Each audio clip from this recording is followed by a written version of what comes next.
Cordial saludo para todos, mi nombre es Ana Córdoba Palacio y desde el curso Corrientes del Pensamiento Sociológica vamos a compartir una experiencia que tuvimos durante el recorrido del semestre. Vamos a compartir unas reflexiones con el compañero Luis Gabriel Santero y la compañera Karen Paniagua. Los contenidos trabajados durante el curso fueron efectuados por puntos de estudio a través de unidades. En la unidad 1 trabajamos el reconocimiento de los conceptos transversales del curso. En la unidad 2 trabajamos la estructura social como objeto de estudio en las corrientes clásicas de la sociología. En la unidad 3 trabajamos las corrientes contemporáneas, microsociologías y tipos de capital. Y finalmente, en la unidad 4 trabajamos la sociología latinoamericana y colombiana, la necesidad de pensamiento propia en el marco de los movimientos sociales. En este curso hay que aludir a las principales corrientes del pensamiento sociológico o principales escuelas sociológicas, que nos dicen que a lo largo de la historia de la humanidad siempre ha existido el análisis de lo social, por lo que se han desarrollado distintas corrientes del pensamiento de acuerdo a cada época, a la estructura y al tipo de sociedad. Encontramos al positivismo, al funcionalismo, al estructuralismo, al marxismo, al criticismo, al evolucionismo, al organismo, al conflictivismo, al empirismo e interaccionismo simbólico.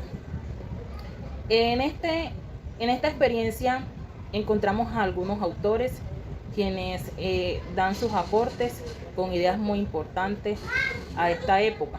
Entonces encontramos a Max Weber, a Carlos Marx, a Augusto Comte, a David Hume, a Saint-Simon, a Dobles, Zúñiga y García. Encontramos también a Durkheim y Erving Goffman. En esta primera unidad, como los había mencionado anteriormente, encontramos al autor Max Weber. Él, con su ensayo sociológico desde el artículo La objetividad cognitiva de las ciencias sociales y la política social, disputa con el materialismo histórico. Tiene una presencia privilegiada. Él dice que la objetividad y la subjetividad del conocimiento se dan a la vez.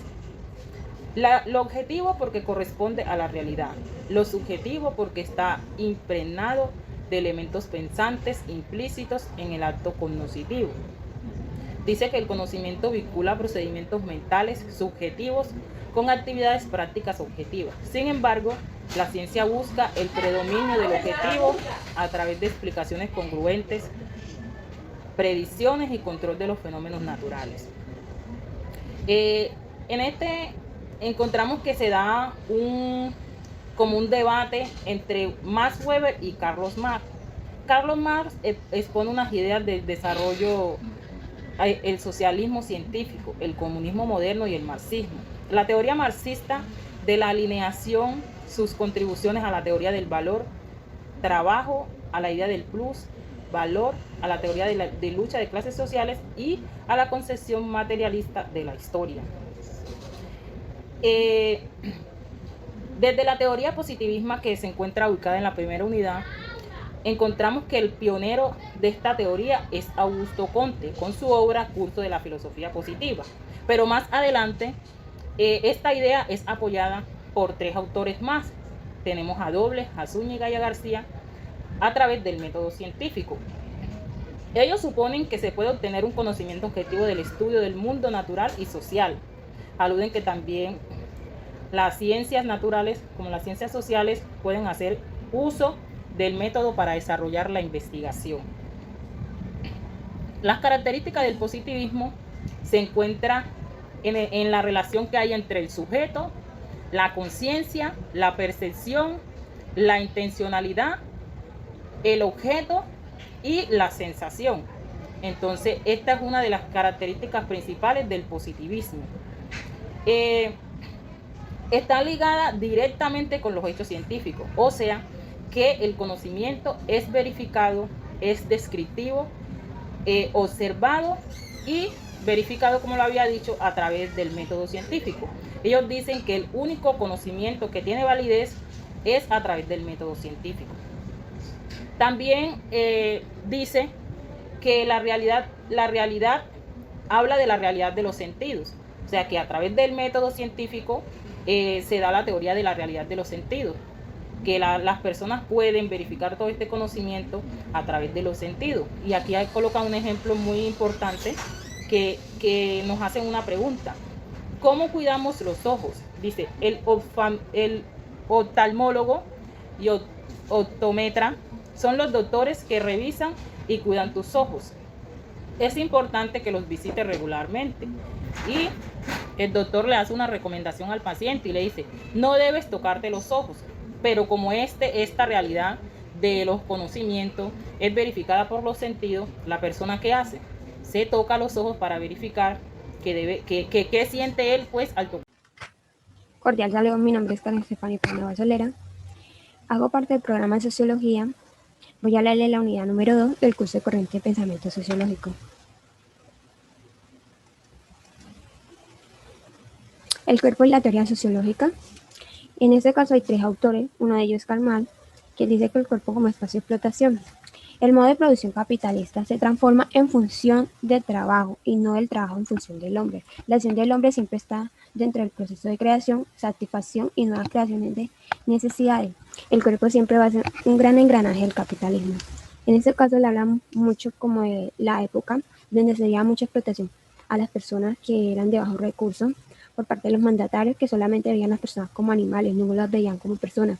Simplemente ellos veían dinero y necesitaban sacar adelante sus proyectos que tenían, pero no veían el bienestar de cada persona.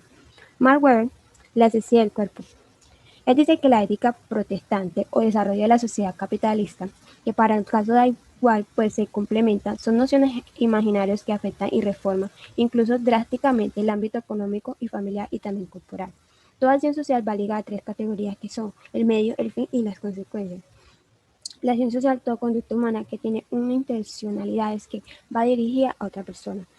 Max Weber tiene una metáfora que se llama la jaula. Para el cuerpo justifica y se expresa con el sistema social. Weber siempre se inclinaba un poquito más a la religión. Él expone que siempre hay un castigo, que por si uno hace algo malo, siempre va a haber ese castigo. Y él siempre se basaba como a la religión. Emile Durkheim, el cuerpo como metáfora social. Él dice que el individuo nace de la sociedad y no de la sociedad del individuo. El cuerpo como producto de la sociedad. El cuerpo se estudia como una dualidad, ser social y ser biológico. El cuerpo condicionado por las distintas instituciones sociales como la familia, la religión y la educación o el trabajo. Él decía que la sociedad...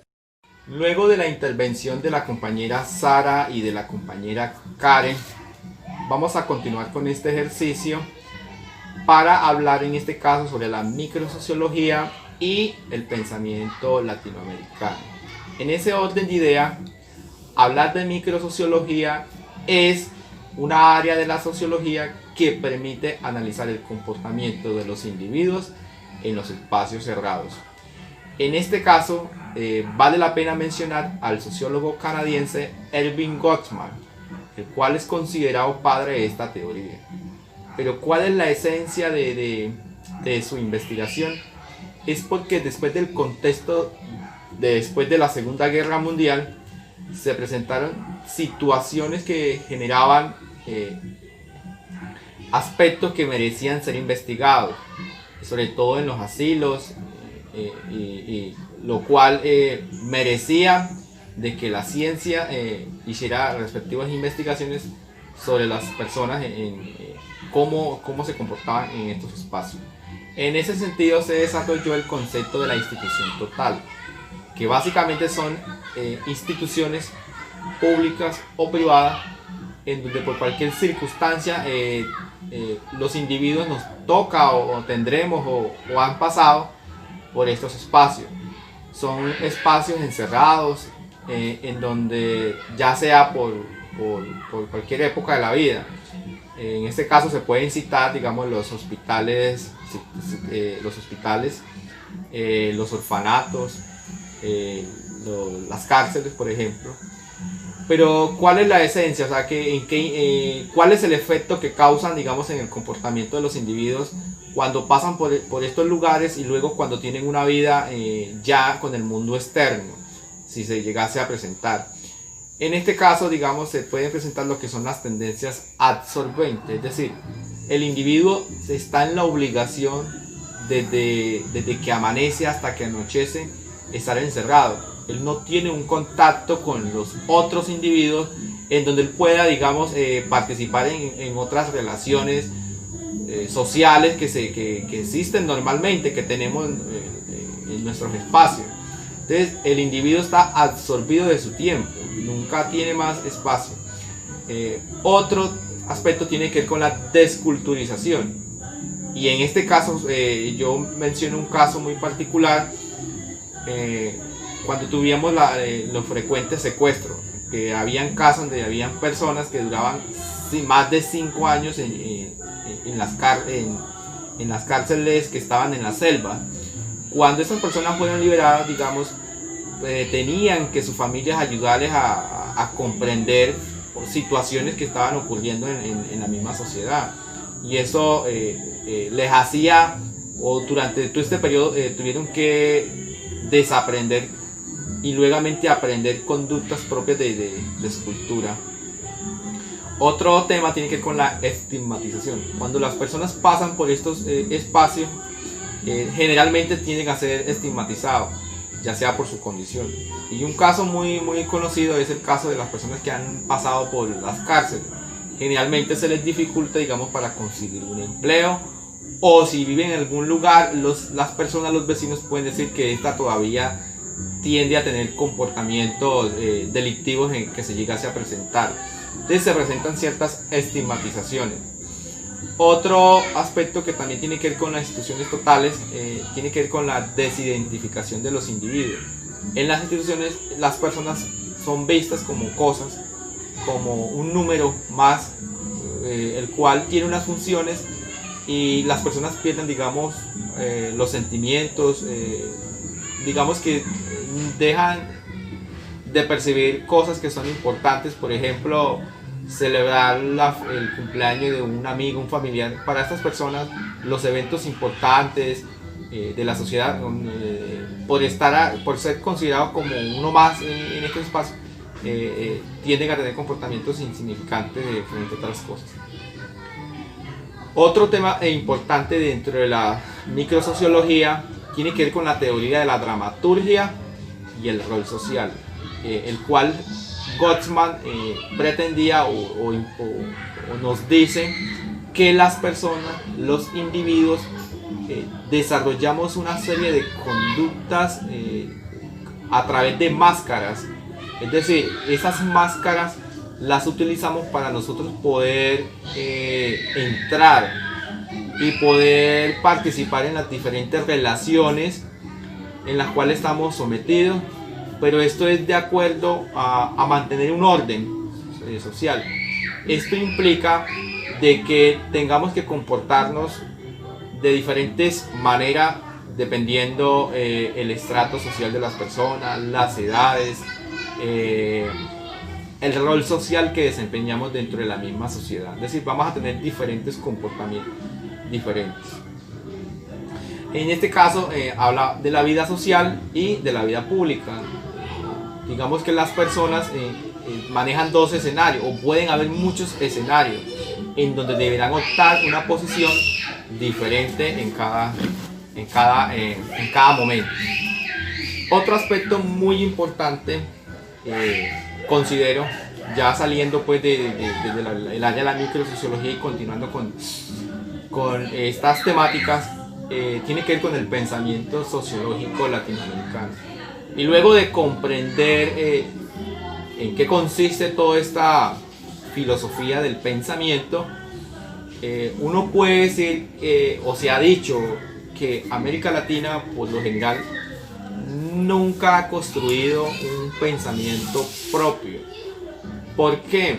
Porque siempre nuestros pensadores, nuestros gobiernos, estamos influenciados por lo que piensa Europa o por lo que ocurre, digamos, en Norteamérica.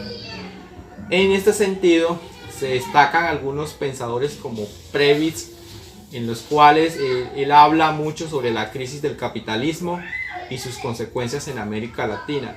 Y esto permite ver, digamos, esas desigualdades, y de esta manera permite que nuestros pensadores, nuestros líderes, opten de cuestionarse cuál es el futuro de Latinoamérica y cómo nosotros podemos encontrar respuesta hacia nuestras propias problemáticas que vivimos a diario. En este caso, ese pensamiento latino se desarrolla en diferentes teorías, como las teorías estructuralista, desarrollista, que en un escenario como el de la CEPAL, digamos que se implementan algunos conceptos para que los estados puedan implementar. Algunas pueden ser exitosas, otras pueden fracasar. El hecho es que nuestro pensamiento siempre está sujeto a lo que diga Occidente. En este sentido, América Latina se ha caracterizado mucho por el tema de la dependencia, la exportación de materias primas, y esto ha conducido a que tengamos problemas. Por ejemplo, en la crisis de 1929, cuando los países después de esta situación aprendieron a que debían desarrollar sus propias materias primas, América Latina entró en un caos porque nuestras materias primas no tenían cierta, o no las íbamos a vender en el mercado. Entonces ahí en ese sentido se aumentaron nuestras problemáticas que teníamos como tal, porque al tener una escasez de finanzas como tal, y esto desarrolla una cantidad de problemas y desigualdades en el continente. Entonces aparecen teorías como la dependencia, en donde nosotros tenemos 4 o 5 artículos que vendemos: el petróleo, el café, el banano, las esmeraldas, y así sucesivamente. Cada uno de estos países tiene una dependencia y es su relación con los países del primer mundo, y con Japón, Estados Unidos, Inglaterra, Alemania, entre otros. Esa dependencia de exportarles siempre a ellos materias primas como tal.